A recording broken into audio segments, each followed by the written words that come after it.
Hey everybody, I am doing a very highly requested video here. This was requested after I posted my video about high quality makeup for cheap. I'll link that video down below, but I kind of briefly touched on pressing and making your own eyeshadows and that sort of thing. You can also make your own blush and foundation, but I haven't quite advanced that far. I'm gonna just say before I get into some stuff that I might not be the best at explaining. It took me a long time to kind of get the gist of this.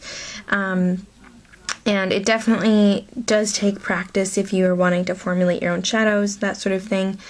The products I'm going to be featuring are from TKB, as far as the loose part goes.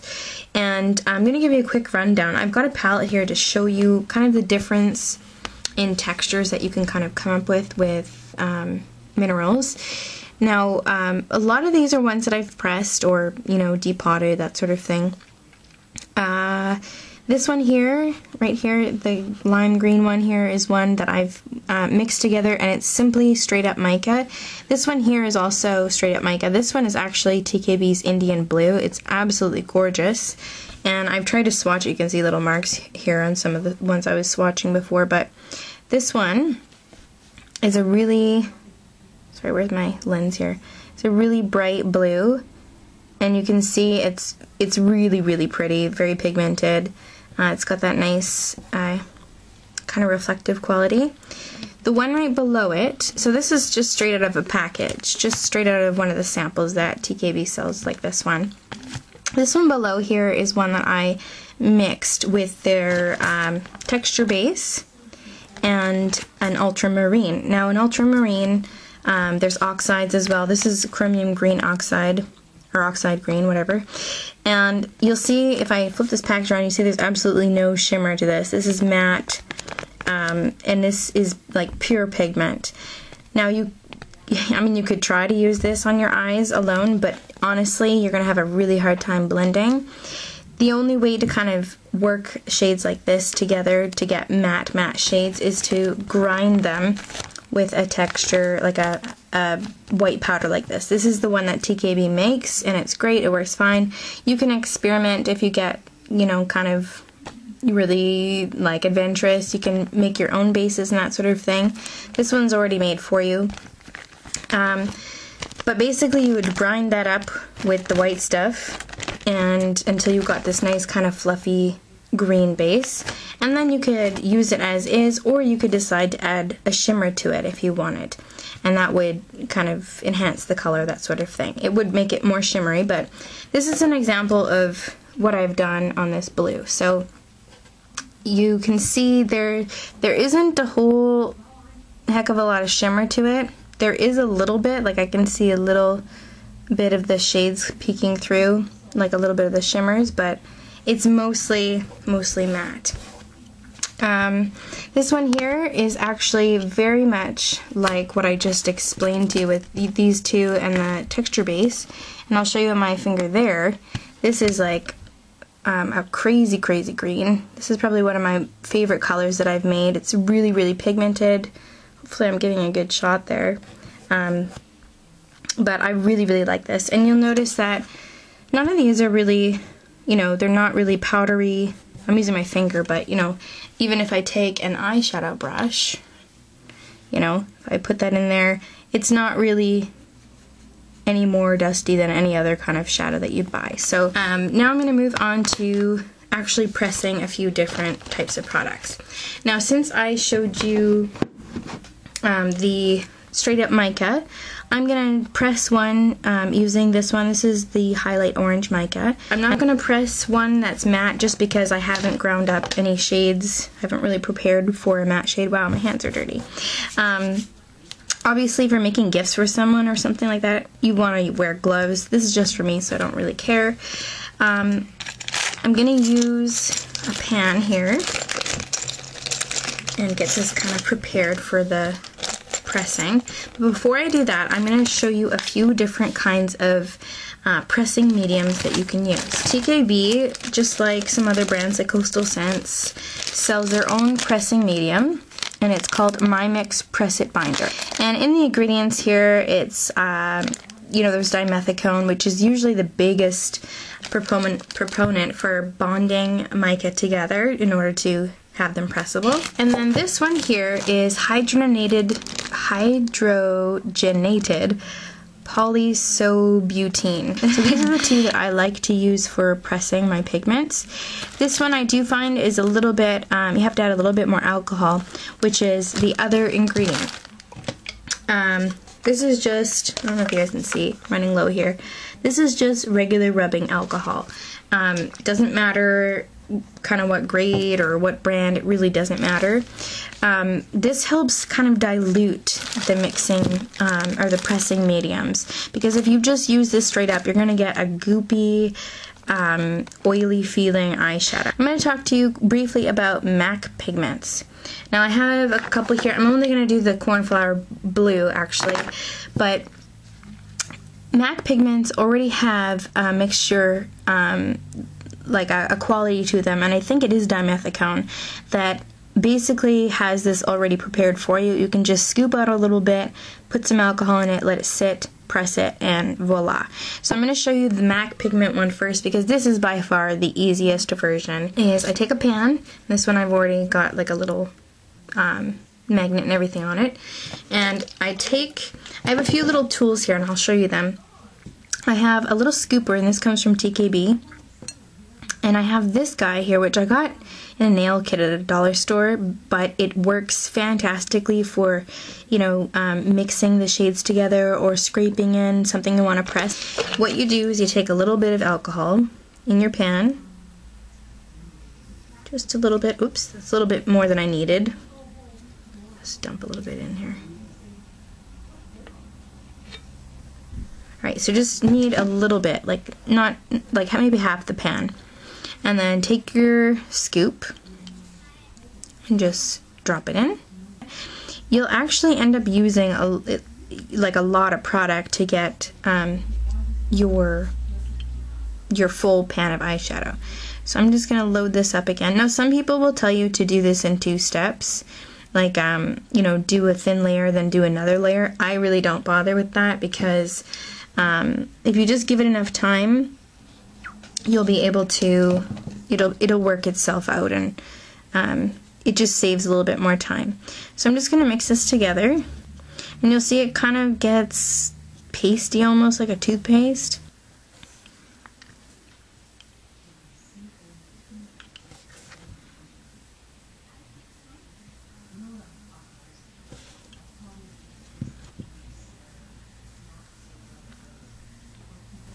Now what I often do while I'm kind of mixing the alcohol into the pigment is I'll kind of just tap it up and down like this, and it helps just distribute everything evenly and flatten it out and take out the air bubbles. Now some people will make this more liquidy than others. I will try and make it as less liquidy as possible, just so that I can press them sooner, but it really doesn't make too much of a difference. If you add too much alcohol, you can just let it air out, and then in a little while you can go ahead and press it.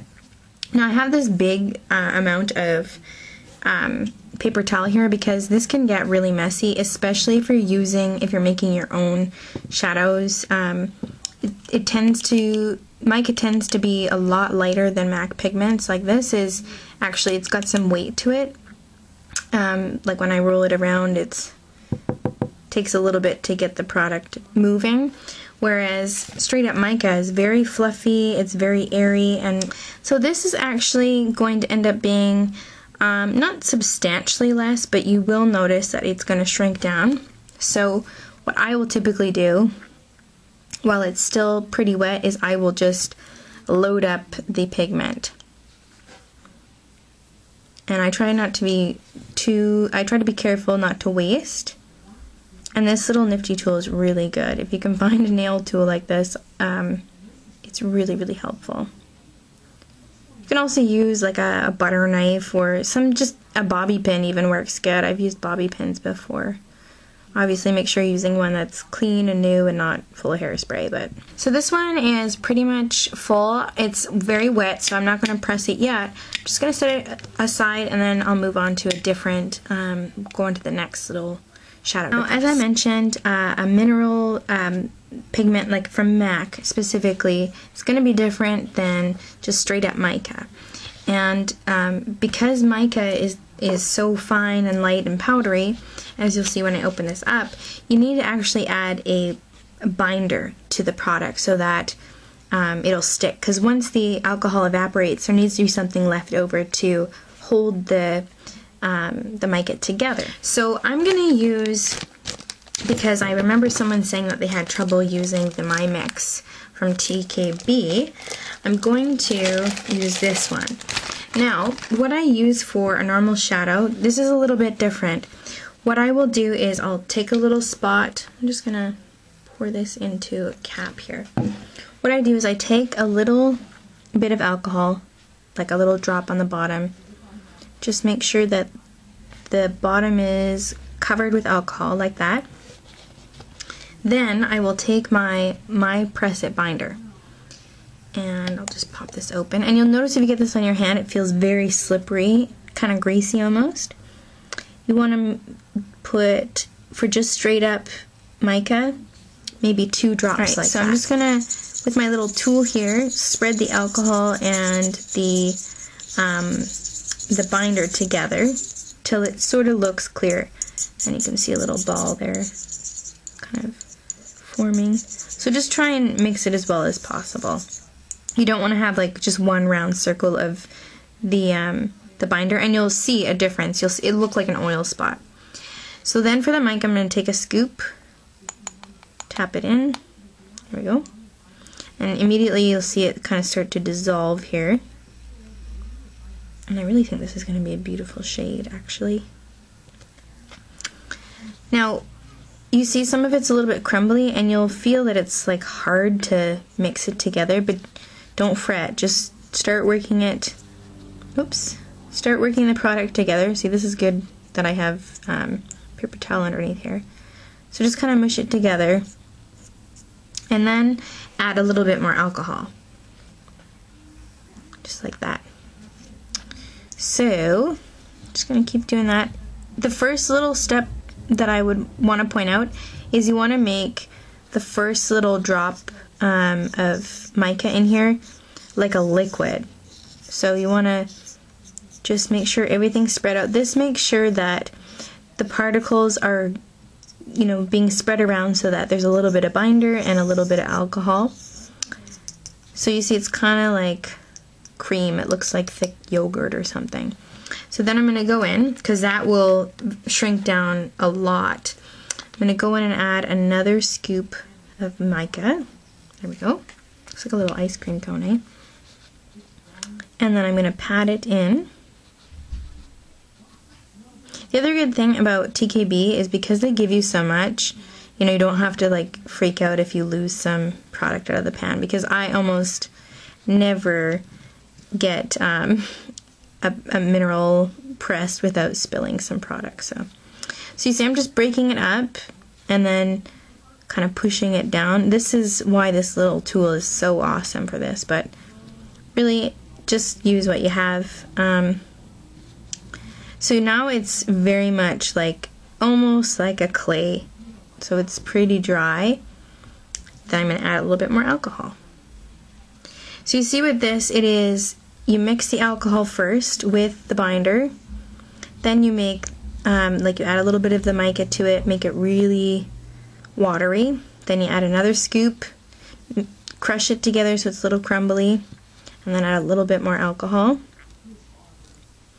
And I'm just going to keep doing that until I think it's going to be full enough.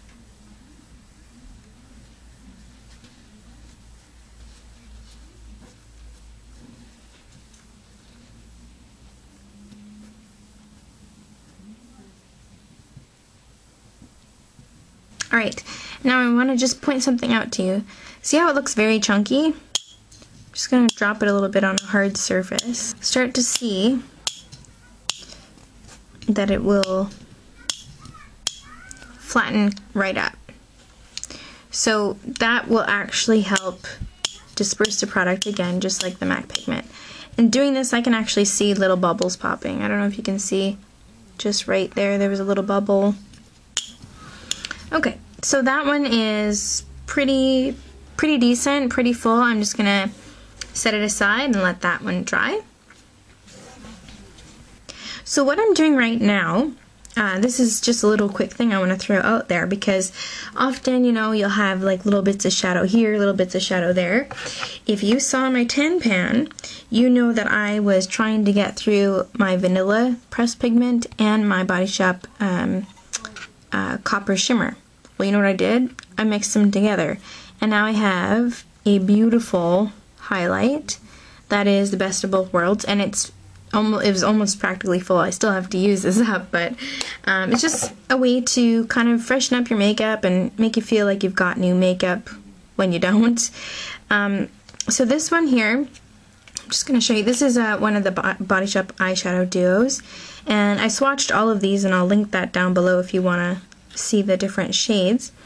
But this one, I'm just taking my little nifty tool here. You can use a bobby pin. This works great with bobby pins as well. And I'm just scraping it finely into the pan here, and as I go, I'm just kind of squishing it down. If you're using a shadow like this that's somewhat creamy in the first place, most likely you're not going to need anything to press it with. If it's a matte eyeshadow, however, you may notice that after you break it up and it's a little bit crumbly, it may be really hard to press it. You want to be careful not to add too much creamy stuff to mattes, because sometimes that can change it. But a little spritz, which I will show you here. You can see in this bottle, hopefully, that the bottom looks a little cloudy and the top is all clear. This is the pressing medium mixed with alcohol already. And I just give it a really good shake. It kind of makes everything cloudy in there. And then I'll spritz the top to make it kind of settle the powder if there was too much dust. And a great example is actually a Wet n Wild blush. Now this was powdery as all heck before I did this, and now when I use my brush, this is just a random brush, you can see that there's not crazy fallout everywhere. And I've reviewed this as well, so you can actually see the before and after as far as how bad it was powdery, and it hasn't changed the color. It makes it a lot easier to work with, actually. So that's just a good way to, you know, make a kind of cheaper product work like a more expensive product. What I will typically do is I'll take an old t-shirt. This is just an old cotton piece of cloth that I have, and I'll use this one. And what you want to do is you put it in the cloth and then twist so that it's very tight and flat, and then just go ahead and push down.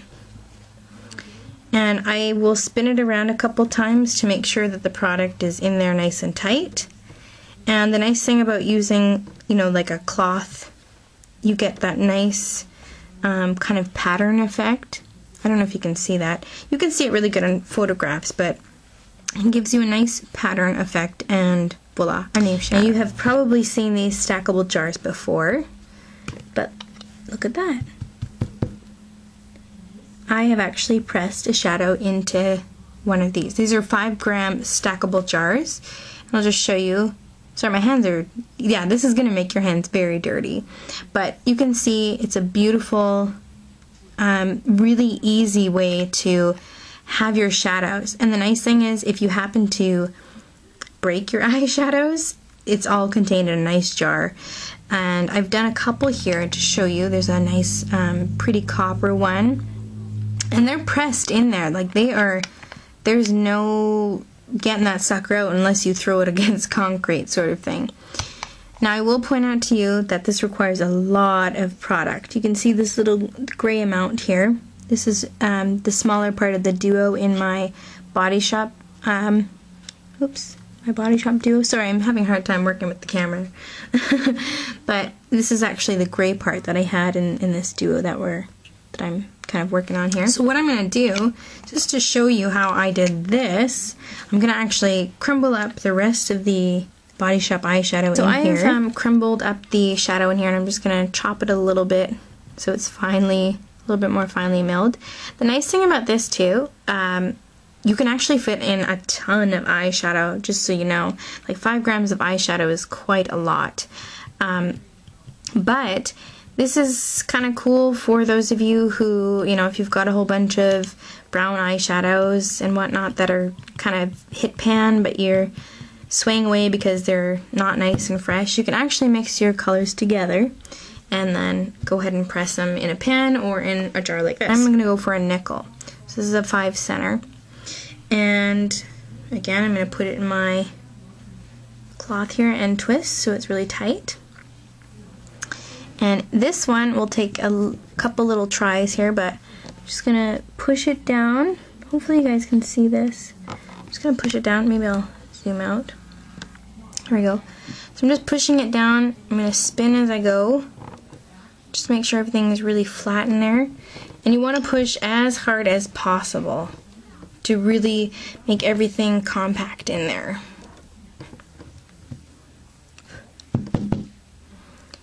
Alright, let's clean up the edges.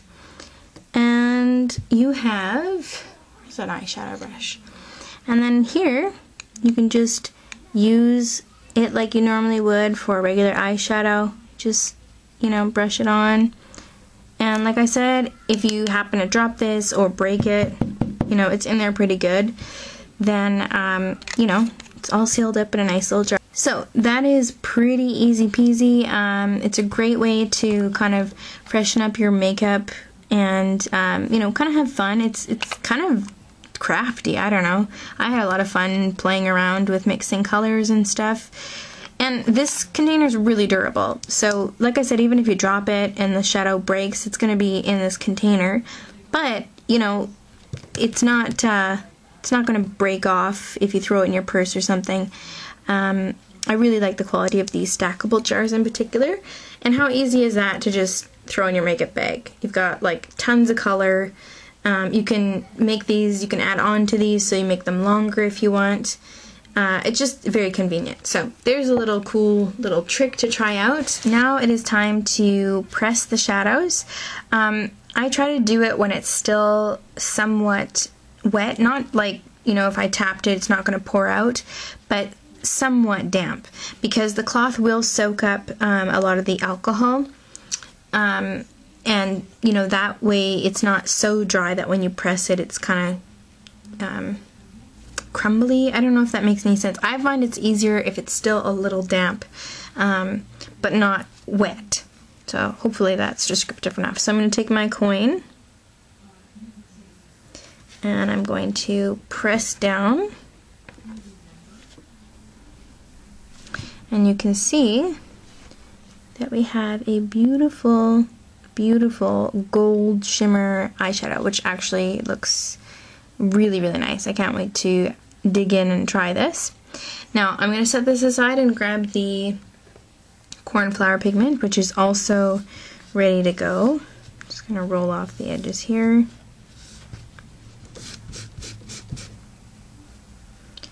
And I'm just going to twist and press. Now, TKB actually sells a product that is like a stamper, so you don't have to do this. You can actually use like a pre-made stamp that they have, which is cool. I just didn't buy it because it's being a little bit cheap, but just showing that you can use a coin, no problem. So there's the cornflower blue pressed, and these are still damp, so you don't want to use them right away, like on your eyes. You want to give them, you know, at least 4 hours to totally dry and set. These are beautiful and pressed. They do need a little time to set and really dry. I usually let them, like after I've pressed them and done all this, I usually just set them out and let them stay overnight, or they need at least 4 hours. You can go ahead and use them, but it's better just to leave them until they're solid dry, and then you can take your eyeshadow brush and use them like you would any eyeshadow. I'm going to give you a quick little pointer, because with some of them, especially if you're just using mica, you will notice, and I've left this one, I haven't fixed it because I wanted to demonstrate, you'll notice that when you take your brush in, you're going to get some fallout. Now a quick tip on to fix this, or any product that's a little too powdery, take your little dollar store spray bottle, fill it mostly with alcohol and like a little shot of the pressing binder, mix it up until it's cloudy, and give it a little shot to make sure it comes out in a mist, not a squirt, and then just give it a few mists to saturate it. So just keep in mind that you don't want to like soak the shadow, you just want to saturate the top to really you know, catch any kind of fallout and that sort of thing. And like I showed you on one of my blushes, I've done that as a fix for many dusty products and it works miracles, honestly. And doing it once seems to like fix the product for the most part.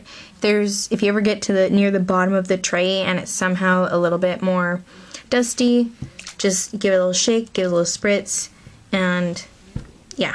So that's basically my tips and long tutorial on different ways to press pigments, different ways to kind of utilize the shadows you have and kind of create new eyeshadows, different ways to, or different products you can use to press your pigments. And yeah, hopefully I was informative enough. If there's any other questions you have, feel free to ask. I will do my best to get back to you as soon as possible. Thanks guys, bye.